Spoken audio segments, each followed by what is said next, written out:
defer, or do you just want me to go ahead, or do you? Please do, Dr. Brown. Okay, Please. Take it away. Take it away. I thank you all for coming back so promptly after lunch, and look forward to some discussion around the issue of academic integrity. So why are we talking about this? Social work students must follow college, university, and professional guidelines related to academic integrity and honesty.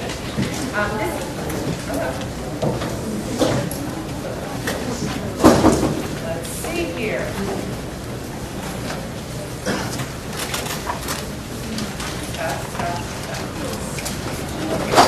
I think I hit it.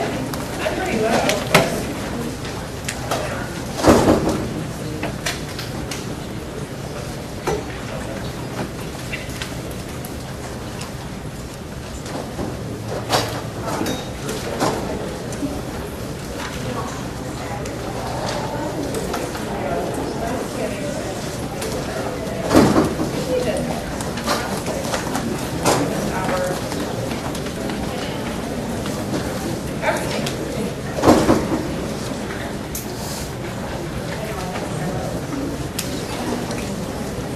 Okay. I'm probably, can people in the back hear me? Okay. We'll try to do this without that. So this is a serious issue. Not only can this lead to you to failing a class, you might fail a class automatically if you are found to have academic dishonesty, or you might fail an assignment, which might lead you to fail a class. You will probably get a lower GPA overall. It might stop you from graduating. It will be reported to the university. It may lead to termination from the college and or the university. And as social workers, we are held to a code of ethics. So it is your responsibility to be fully informed as to what constitutes plagiarism and to refrain from all activities, that constitute plagiarism. So if you have any questions at all during my presentation, after my presentation, Dr. Andrews is going to be talking to you about writing next, and that also will kind of piggyback on this issue. Please consult your instructors. You want to err on the side of caution. We want you to succeed. And if you have any questions at all about whether or not what you're going to do can be considered plagiarism, please just talk to us and let us know, and we will let you know. Ignorance of the law is no excuse. I personally have had unfortunately too many students in my office who I caught being academically dishonest, who pled not to know, or did it by accident, or did it by mistake. And that is not an excuse, particularly when it's laid out in your syllabi and in your policies and procedures.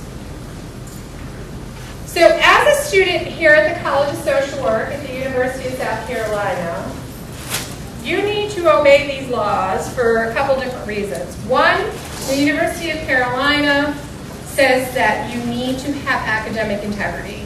So there's a Carolinian Creed. You are all now Carolinians.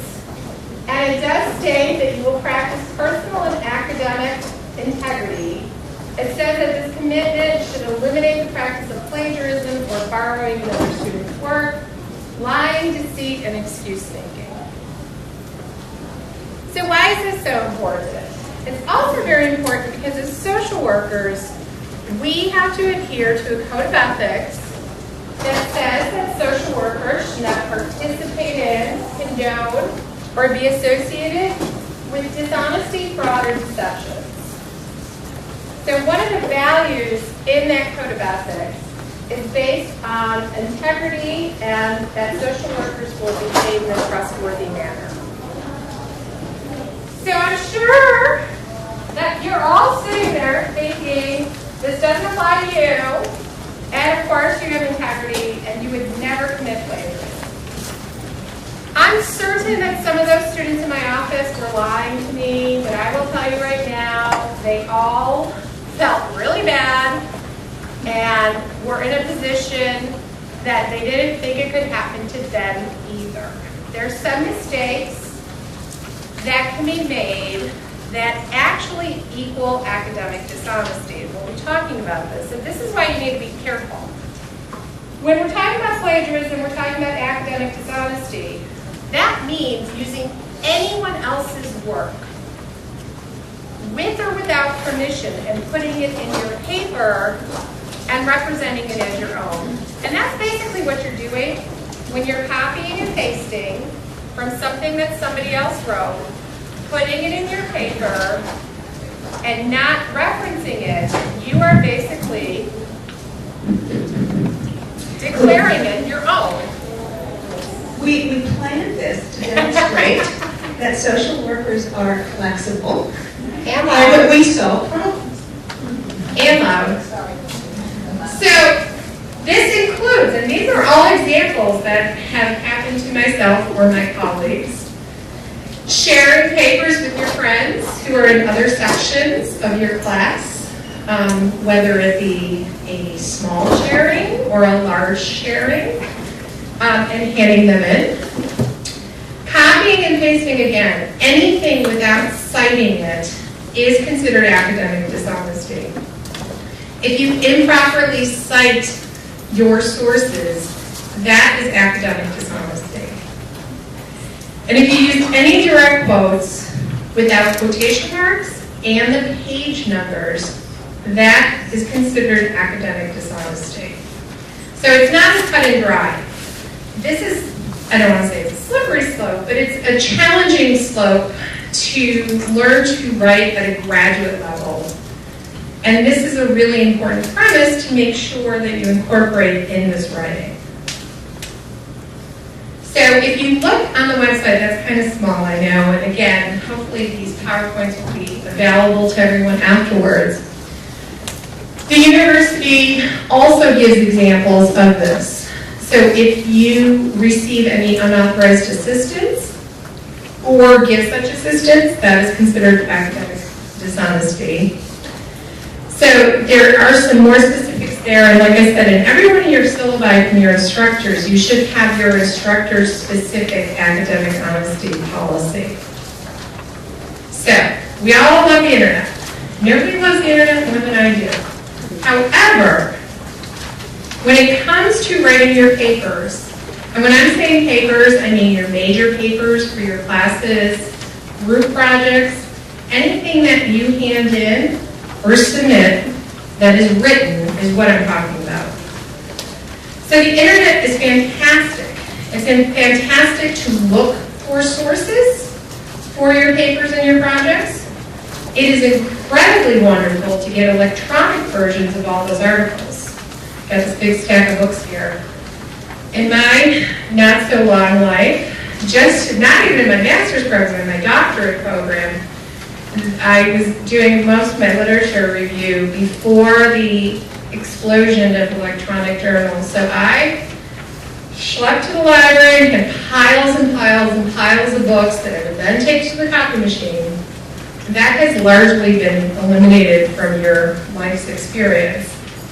So the internet is a fantastic thing to help you with your scholarship and your professional activities. However, copying and pasting, it should never happen ever, ever, ever. There's no reason to ever copy and paste anything into anything that you hand in for a project for a class or for your professional life. There may be instances, and we'll get into some examples, where you're going to directly quote something. So that might be an exception, but you really want to be careful here. Because I've seen, time and time again, people either from an internet source, so say you're doing a paper on muscular dystrophy, and you go to a muscular dystrophy website, and you just copy and paste it, because that sounds like a good introduction to what muscular dystrophy is, and you just throw it in a paper. Or if you copy and paste from journal articles, or if you copy and paste from magical papers that you can find online at magical websites that have pretty much a paper on every topic you can think of. You can find a paper on it online. Now, I will tell you, we will catch you doing that, but you can find it out there. There are websites. You don't even have to pay for them anymore. It used to be that you used to have to pay for papers on subjects. Nowadays, you can pretty much get a paper on anything you can imagine for free on the internet from somewhere. So it's tempting to just copy and paste that, but that is exactly what we're talking about when we're talking about academic dishonesty. So in neither is Wikipedia. I did notice that Dr. Andrews has on her outline, she's talking about Wikipedia also. When you're doing a paper or a project on a subject, going to Wikipedia or something like Wikipedia, where it's just a compilation of facts online, does not constitute a literature review. And copying and pasting from Wikipedia into your paper is academic dishonesty. So you want to be very careful with that. And again, neither is any website where you can purchase or get for free a paper on your topic.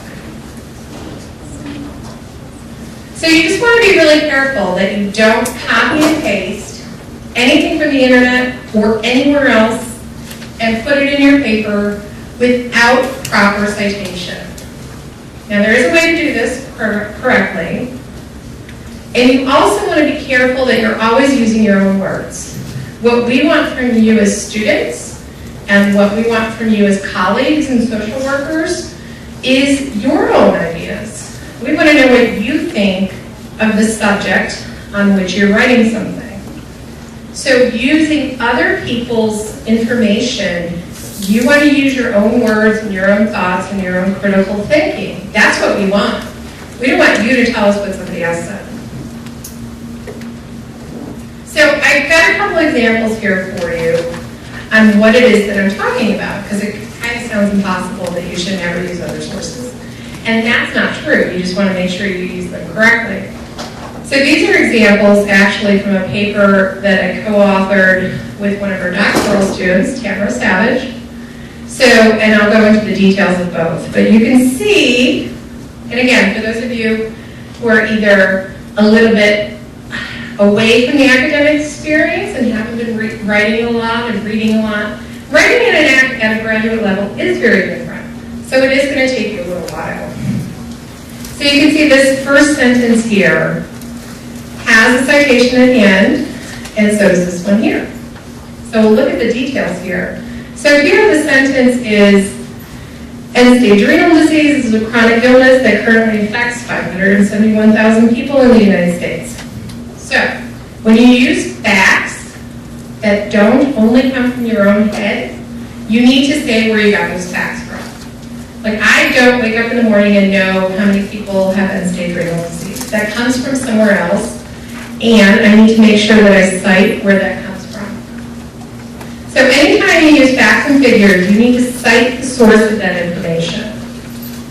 And then you need to be sure to include a citation and where you got that information from. So that information comes from the USRDS data system. But again, you need to make sure you use 100% of your own words to explain this fact. Now, if I went to the USRDS website, which is where that information comes from, I know that in their own writing, they have this fact written differently. I can't just go copy-paste and put it in my paper. I need to put it in my own words. So likewise, here's a sentence, not necessarily with facts and figures, but before or prior to federal government intervention in 1972, hemodialysis was viewed as experimental and funded primarily for donations and the private funds of patients. So we got this information from two sources, so we cite both sources. We did not directly quote anything, so you don't see any quotation marks there. So the fact that we got these facts from somewhere else means that we have to cite them. And you might notice, this brown 2012, that's actually me.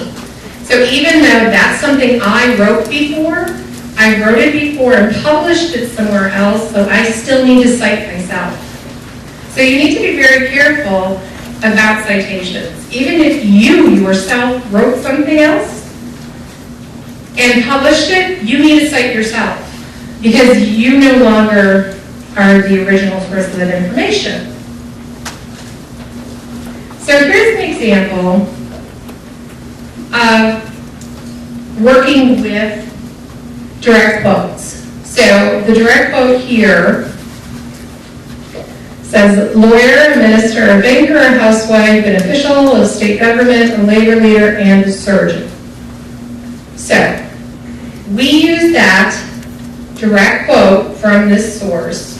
So what you have to do, you have to make sure you put that in quotation marks, and you have to make sure you cite it, and include the page number. This usually is where students get tripped up. If this did not have quotation marks, and this did not have a page number, technically that's academic dishonesty. Technically that's plagiarism.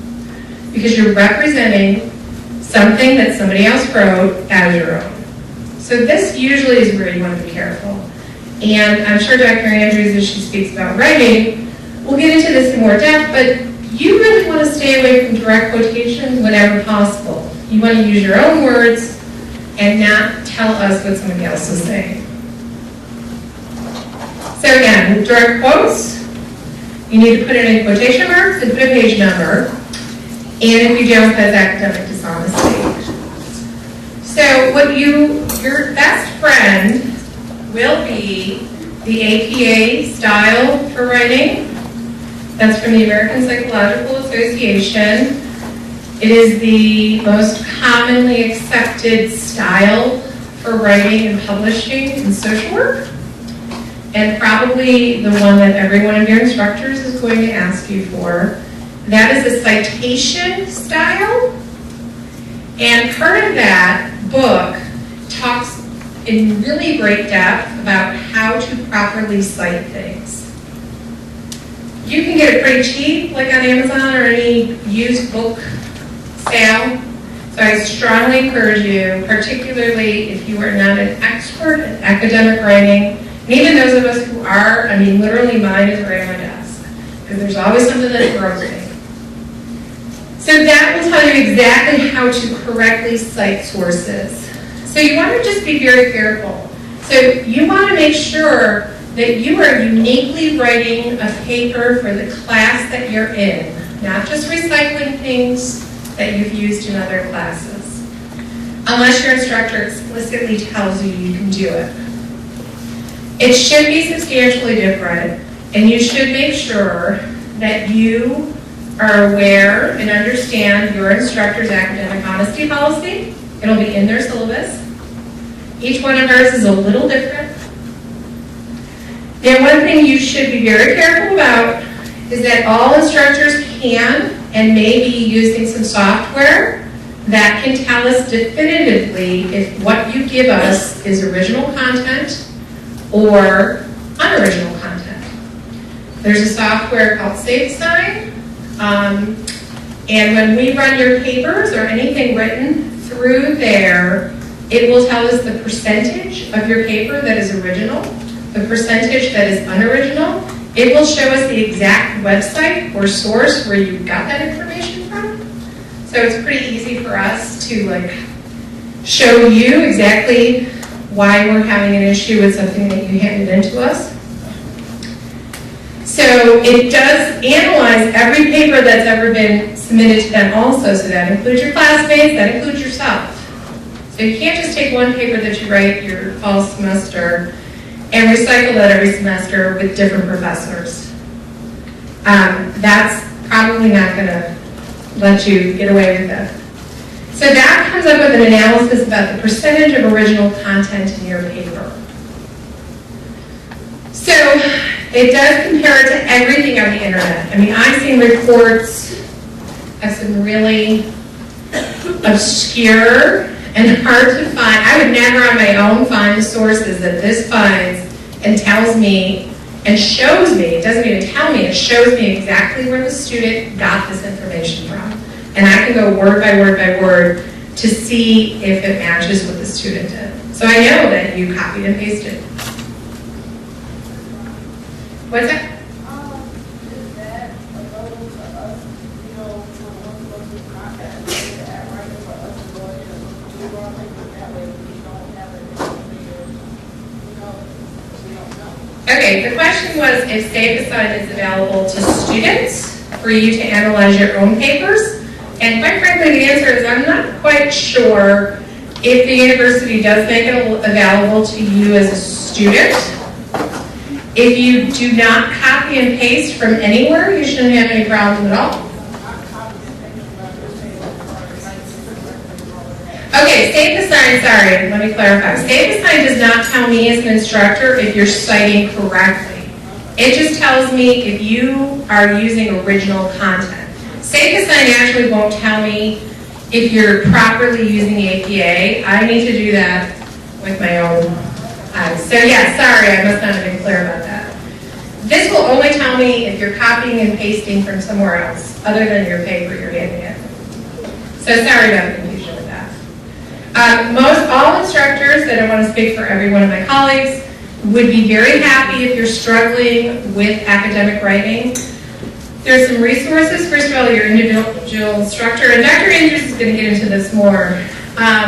Your individual instructor, we've got some writing resources at the college or the university, and we really do want you to succeed.